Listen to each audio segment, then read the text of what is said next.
नमस्कार दोस्तों, स्वागत है आपका आज के मुख्य समाचार में। सबसे पहली बड़ी खबर में आपको बताएंगे योगी सरकार के 15वें विधायक का इस्तीफा, दिन भर में 7वां विकेट गिरा। इसी के साथ दूसरी बड़ी खबर में जिक्र होगा कि समाजवादी पार्टी और आरएलडी की तरफ से पहली लिस्ट जारी, 29 उम्मीदवारों को दिया टिकट।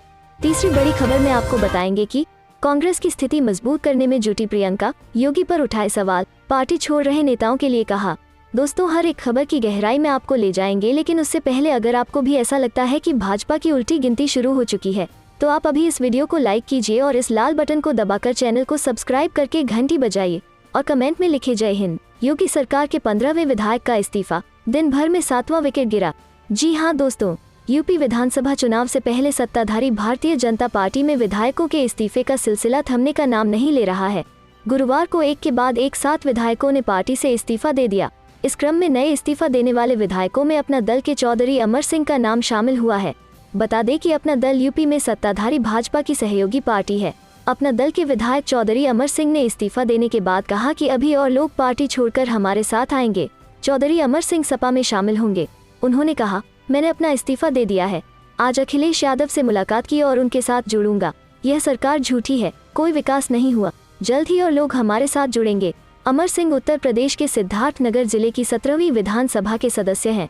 वो उत्तर प्रदेश के शोहरतगढ़ निर्वाचन क्षेत्र से विधायक हैं। उत्तर प्रदेश की सत्तारूढ़ भारतीय जनता पार्टी में भगदड़ सी मची है।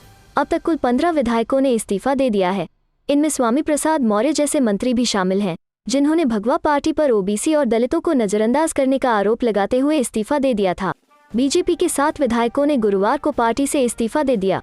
गुरुवार को इस्तीफा देने वाले विधायकों में विनय शाक्य, मुकेश वर्मा का नाम शामिल है। वहीं योगी सरकार में मंत्री रहे धर्मपाल सिंह सैनी ने भी पार्टी से इस्तीफा दे दिया है। सूत्रों से मिल रही जानकारी के मुताबिक बाला प्रसाद अवस्थी और रामफेन पांडे ने भी बीजेपी से इस्तीफा दे दिया है।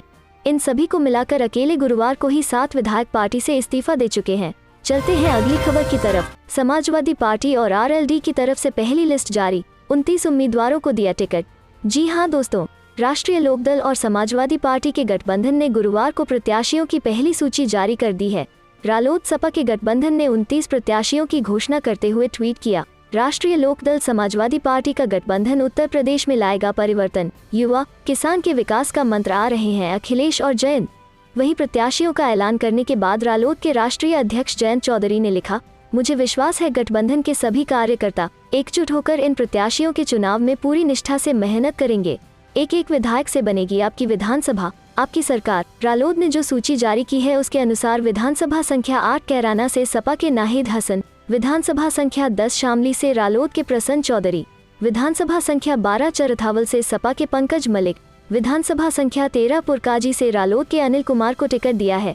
इसके साथ ही विधानसभा संख्या खतौली से रालोद के राजपाल सिंह सैनी, विधानसभा संख्या 21 नहटौर से रालोद के मुंशी राम, विधानसभा संख्या 46 किठौर से सपा के शाहिद मंजूर, विधानसभा संख्या 48 मेरठ से सपा के रफीक अंसारी, विधानसभा संख्या 52 बागपत से रालोद के अहमद हमीद, विधानसभा संख्या 53 लोनी से रालोद के मदन भैया को टिकट मिला है। चलते हैं अगली खबर की तरफ। कांग्रेस की स्थिति मजबूत करने में जुटी प्रियंका, योगी पर उठाए सवाल, पार्टी छोड़ रहे नेताओं के लिए कहा।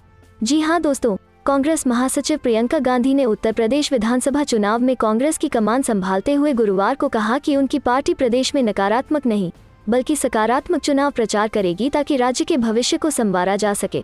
उन्होंने विधानसभा चुनाव के लिए 125 उम्मीदवारों की पहली सूची जारी करते हुए यह भी कहा कि इस चुनाव के बाद भी वो उत्तर प्रदेश में पार्टी को मजबूत करने के लिए काम करती रहेंगी।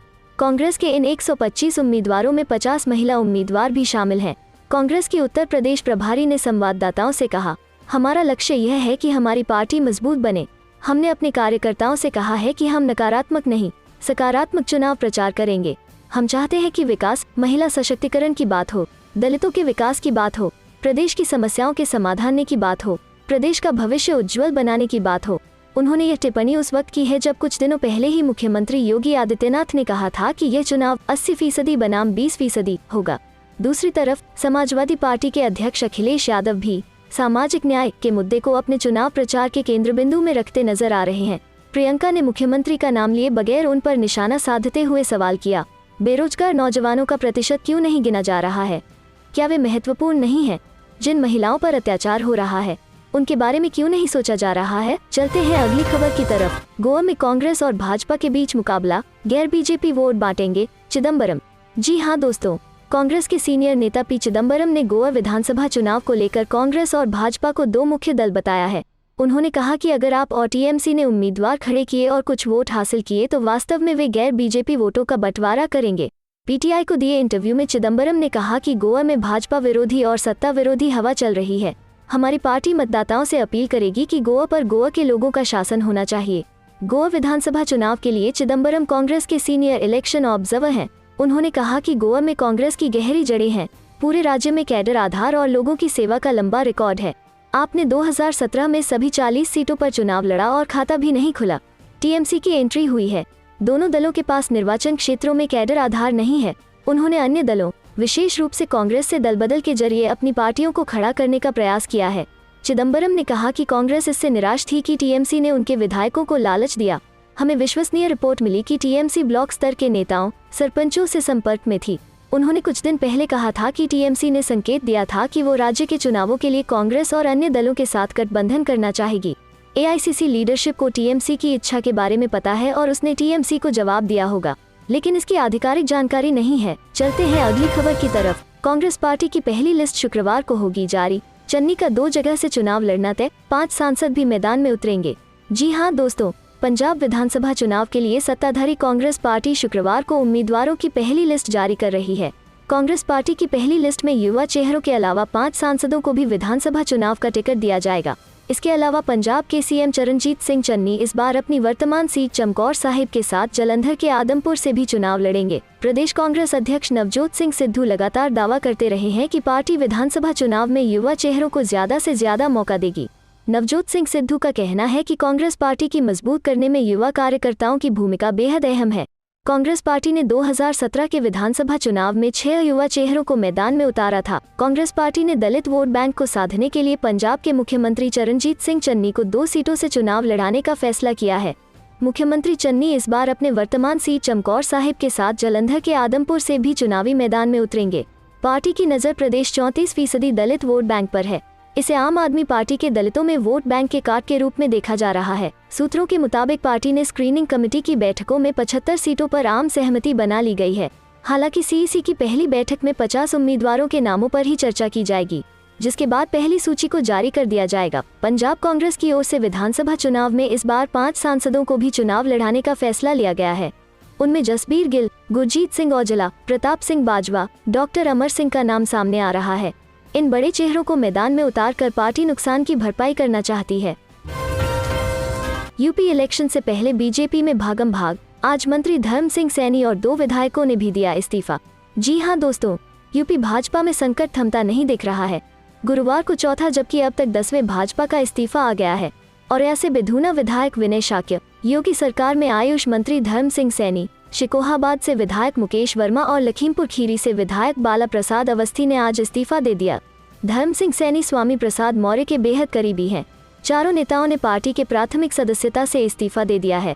बुधवार को ही विनय शाक्य ने भाजपा से जाने का ऐलान किया था। विधायक ने कहा कि स्वामी प्रसाद जहां कहेंगे वहां जाएंगे। विनय शाक्य गुरुवार को स्वामी प्रसाद मौर्य के आवास पर पहुंचे थे। इस दौरान उन्होंने अपनी मां के साथ स्वामी प्रसाद मौर्य से मुलाकात की। आज तक से बातचीत में विनय शाक्य ने कहा कि बीजेपी में न तो काम हो रहा था और न ही सम्मान मिल रहा था।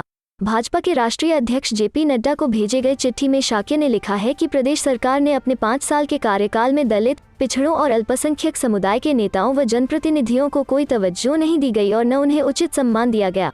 इसके अलावा प्रदेश सरकार द्वारा ही दलितों, पिछड़ों, किसानों व बेरोजगारों, नौजवानों और छोटे लघु एवं मध्यम श्रेणी के व्यापारियों की भी घोर उपेक्षा की गई है।